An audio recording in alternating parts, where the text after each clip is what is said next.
ఇప్పుడే శ్రీకాంత్ గారి చెప్పాను, అవసరం అయితే చెప్పన్నా, నేను వస్తా మీకోసం. నేనున్నాను. సార్ బిజీగా ఉన్నారు, ఎలక్షన్ కదా, ఆయన ఇంటే ఉన్నారు, నేను మీకోసం ఉన్నాను. ఎప్పుడు రేపే రమ్మంటే కూడా బయలుదేరి వస్తా. మీరేం భయపడద్దు, నేను వస్తా, ఏం చేయాలో చేస్తా. సరేనా? బాబుకి ఇవ్వమ్మా, బాబు కొంచెం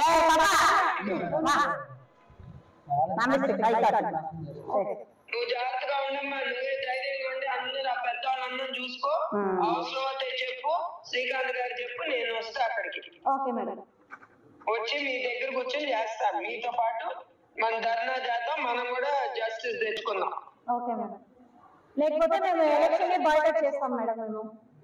మీరు బాయ్కాట్ చేస్తే అక్కడ వాళ్ళే వస్తారు, మీరు బాయ్కాట్ అనేది చెప్పకూడదు. ఎంతైనా సరే ధైర్యం చేసి మనం వెళ్ళాలి, ఎవరు వస్తారో చూస్తాను. Okay madam.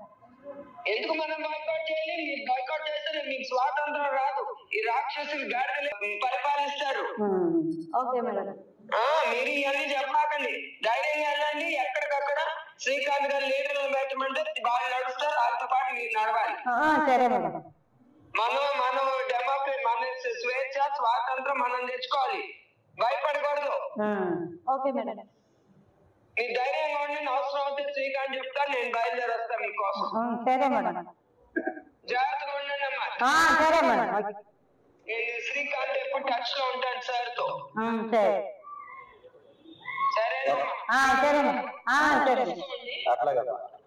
ఈ చూసుకోండి, నిజంగా ఉన్నా anything needed I will surely come. Definitely మా needed I will tell you. Yeah please tell me, I will come. నేను ఉంటాను, ఆ ప్రజల కోసం. ఆయన సార్ ఎన్నుకుంది ఆ ధైర్యంతోనే కదా, ఆయన మీద నమ్మకంతోనే కదా. ఆయన బిజీగా ఉంటే నేను వస్తా. ఏం పర్వాలేదు, నేను వాళ్ళ కోసం ఉంటాను. ఓకే శ్రీకాంత్ గారు, నమస్కారం. కాల్ మీ బ్యాక్ అండి. Sure thank you. షూర్ అండి, థ్యాంక్ యూ.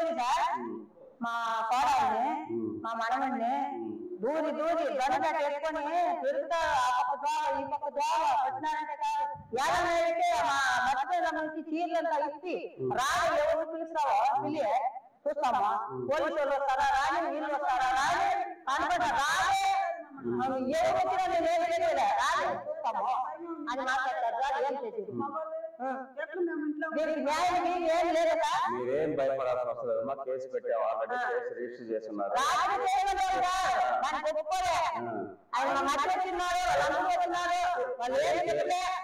కేసు రిజిస్టర్ చేశారు ఆల్రెడీ. డిఎస్పీ గారు ఆల్రెడీ టికెటింగ్ కూడా పెట్టారు. పోలీసు వాళ్ళు తిరుగుతా ఉంటారు రాత్రిపూట కూడా. నేను అదే చెప్తున్నా, పోలీసు వాళ్ళు ఆల్రెడీ రాత్రిపూట పెట్రోలింగ్ కూడా వస్తారు, జీప్ వేసుకొని తిరుగుతానే ఉంటారు ఈ ఏరియాలో. టికెటింగ్ అని పెట్టారు, అంటే ఒకరో ఇద్దరు కానిస్టేబుల్ లో వచ్చి ఏఎస్ఐ వాళ్ళందరూ ఉంటారు. ముందే ఒక 2-3 రోజులు అన్ని మానిటర్ చేసి సర్దుబాటు అయిన దాకా ఉంటారు, ఇబ్బంది ఏం లేదు.